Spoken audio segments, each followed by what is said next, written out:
Guys आज की video में हम बात करने वाले हैं आइरिस के ड्रैगनाइट के बारे में, क्योंकि बहुत सारे लोग आइरिस के ड्रैगनाइट को बहुत ज़्यादा कमज़ोर समझते हैं। तो आज की वीडियो में इसी के बारे में बात करेंगे। आज की वीडियो में मैं सब कुछ आपको अच्छे से एक्सप्लेन कर दूंगा और आज के बाद आइरिस के ड्रैगनाइट को कोई भी कभी भी कमज़ोर नहीं कहेगा, क्योंकि इस वीडियो में मैं आपको सारे के सारे ऑफिशियल प्रूफ्स दूंगा। सो गाइस चलिए वीडियो को स्टार्ट करते हैं।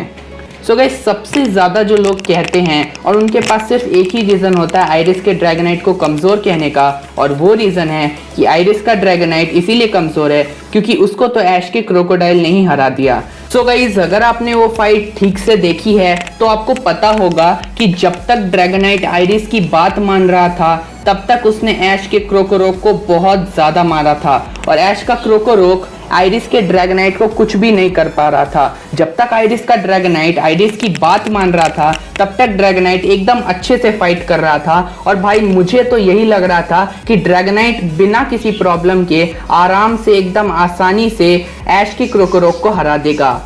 लेकिन जैसे ही ऐश का क्रोकोरोक क्रोकोडाइल में इवॉल्व होता है तो तभी ड्रैगनाइट आइरिस की बात मानना छोड़ देता है।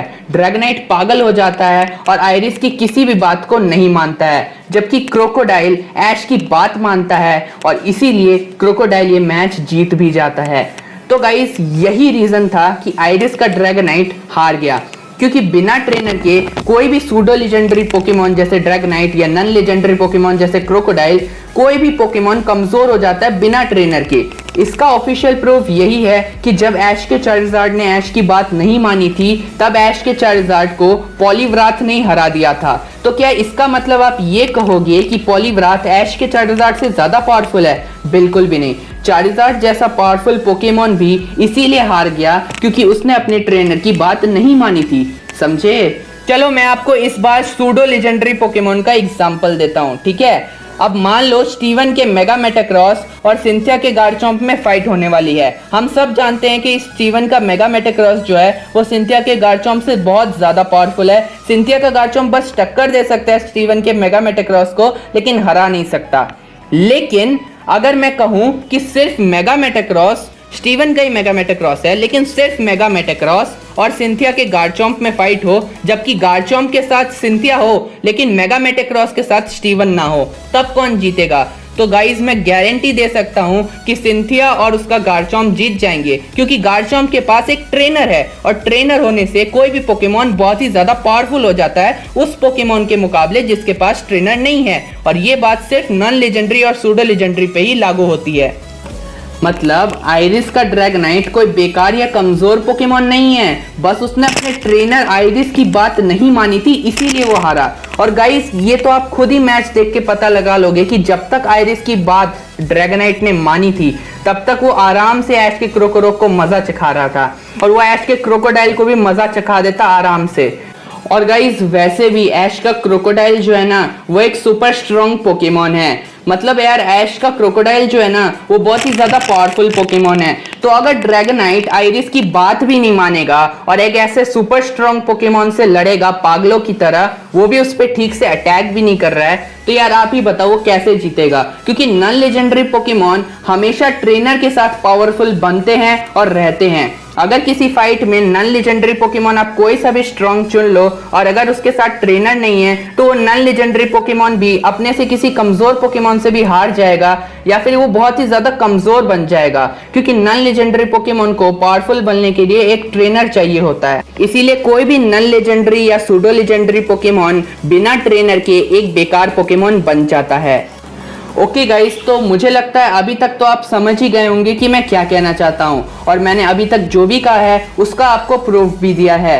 अब बहुत सारे लोग कहेंगे कि मैं कैसे कह सकता हूँ कि आइरिस का ड्रैगनाइट बहुत ज़्यादा स्ट्रॉन्ग है, तो इसके लिए मेरे पास दो रीजंस हैं। देखो गाइस, पहला रीज़न तो ये है कि उसकी अटैकिंग पावर और स्पीड बहुत ही ज़्यादा अच्छी है। गाइस अब मैं क्या कहूँ, मतलब आइरिस का जो ड्रैगनाइट था और ऐश का जो चार्जर्ड था, ये दोनों जब लड़ रहे थे तब आइरिस का ड्रैगनाइट और ऐश के चार्जर्ड दोनों की स्पीड बहुत ही ज़्यादा थी। अगर आपको मुझ पे शक है तो आप एश चार्जार्ड वर्सेस आइरिस ड्रैगनाइट जाके देख लीजिए। दोनों की ही स्पीड बहुत ही ज्यादा थी, दोनों 1 सेकंड में इधर से उधर हो रहे थे और दोनों ही बहुत ज्यादा फास्ट थे। और गाइस अगर मैं अटैकिंग पावर की बात करूं आइरिस के ड्रैगनाइट की, तो आइरिस के ड्रैगनाइट की अटैकिंग पावर तो भाई सच में कमाल की है। इसका ऑफिशियल प्रूफ मैं आपको अभी देता हूं। जैसे कि आपने आइरिस के ड्रैगनाइट वर्सेस ऐश क्रोकोडाइल तो देखा ही होगा, तो आपको पता ही होगा कि जब ड्रैगनाइट पागल हो गया था तो उसने जमीन पे सिर्फ एक थंडर पंच मारा था और एक थंडर पंच से जमीन में बहुत ही बड़ा गड्ढा हो गया था।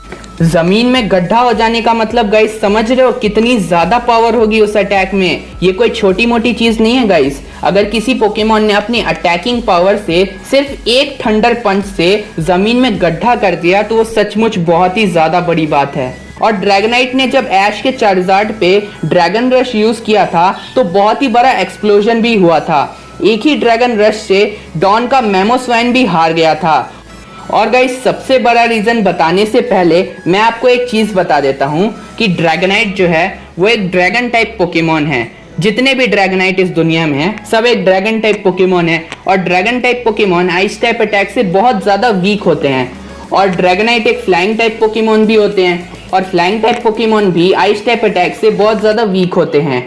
मतलब ड्रैगनाइट जो है वो आइस टाइप अटैक से बहुत ज्यादा वीक है, बहुत बहुत बहुत ज्यादा वीक है। मतलब इतना वीक है कि अगर इन ड्रैगनाइट्स पे कोई पोकेमॉन एक भी आइस टाइप अटैक कर दे तो इन ड्रैगनाइट की हालत खराब हो सकती है या वो सिर्फ एक ही आइस टाइप अटैक से हार भी सकते हैं। तो गाइस आप समझ गए होंगे मैं क्या बताना चाह रहा हूँ कि ड्रैगनाइट आइस टाइप अटैक से बहुत बहुत बहुत ज्यादा वीक है। लेकिन जब डॉन और आइरिस में फाइट हो रही थी तब डॉन के मेमोस्वाइन ने 3 बार आइस शार्ट जैसे पावरफुल आइस टाइप अटैक का यूज किया था ड्रैगनाइट पे और उसके बाद डॉन के मेमोस्वाइन ने आइरिस के ड्रैगनाइट पे एक आइस फैंग भी यूज किया था। लेकिन इतने सारे powerful ice type attack use करने के बाद भी ड्रैगनाइट नहीं हारा। इनफैक्ट मुझे तो लग रहा था कि ड्रैगनाइट को ज्यादा डैमेज तक नहीं हुआ और उसके बाद ड्रैगनाइट उड़ा और उसने एक ही ड्रैगन रश से मेमोस्वाइन को हरा दिया।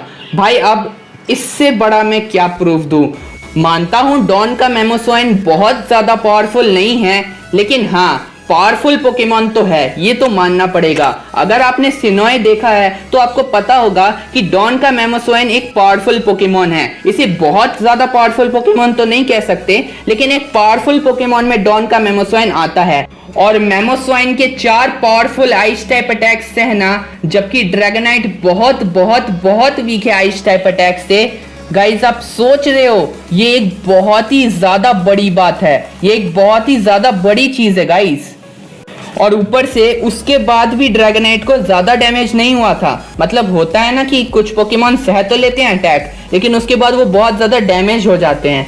लेकिन गाइस ड्रैगनाइट को ज्यादा डैमेज हुआ भी नहीं था, मतलब वो नॉर्मली दिख रहा था मेरे को उस मैच में। इसके अलावा भी आइरिस के ड्रैगनाइट ने एक और पावरफुल आइस टाइप पोकेमॉन बियर्टिक को भी हराया है। बियर्टिक ने ड्रैगनाइट पे 2 बार आइस बीम यूज किया था, एक ब्लिजर्ड यूज किया था, लेकिन ड्रैगनाइट को देख के लगा कि ड्रैगनाइट को कुछ भी नहीं हुआ है। हाँ मैं मानता हूँ वो बियर्टिक ज्यादा स्ट्रॉन्ग नहीं था, लेकिन ड्रैगनाइट अगर आइस टाइप अटैक से इतना ज्यादा वीक होता है तो गाइस थोड़ा तो डैमेज हो जाता ड्रैगनाइट को, मतलब कुछ तो हो जाता। लेकिन ड्रैगनाइट को देख के लग रहा था कि उसको 2 आइस बीम और 1 ब्लिजर्ड से कुछ भी नहीं हुआ था और उसके बाद ड्रैगनाइट ने सिर्फ एक थंडर पंच से बियर्टिक को हरा दिया। ऊपर से गाइस ड्रैगनाइट एक सूडो लेजेंडरी पोकेमॉन है और सूडो लेजेंडरी पोकेमॉन पहले ही बहुत ज्यादा पावरफुल होते हैं। और ड्रैगनाइट आइरिस का भी पोकेमॉन है और आइरिस एक बहुत ही अच्छी ड्रैगन टाइप जिम लीडर भी है। सो गाइस मुझे तो लगता है कि आइरिस का ड्रैगनाइट बहुत ही ज्यादा पावरफुल पोकेमॉन है और इस वीडियो में मैंने आपको ऑफिशियल प्रूफ्स भी दिए हैं। सो गाइस अब तो आप समझ ही गए होंगे कि आइरिस का ड्रैगनाइट बहुत ही ज्यादा पावरफुल पोकेमॉन है। सो गाइस अगर आपको ये वीडियो पसंद आती है तो प्लीज मेरे चैनल को सब्सक्राइब कर लेना यार। सो बाय बाय और मिलते हैं अगली वीडियो में।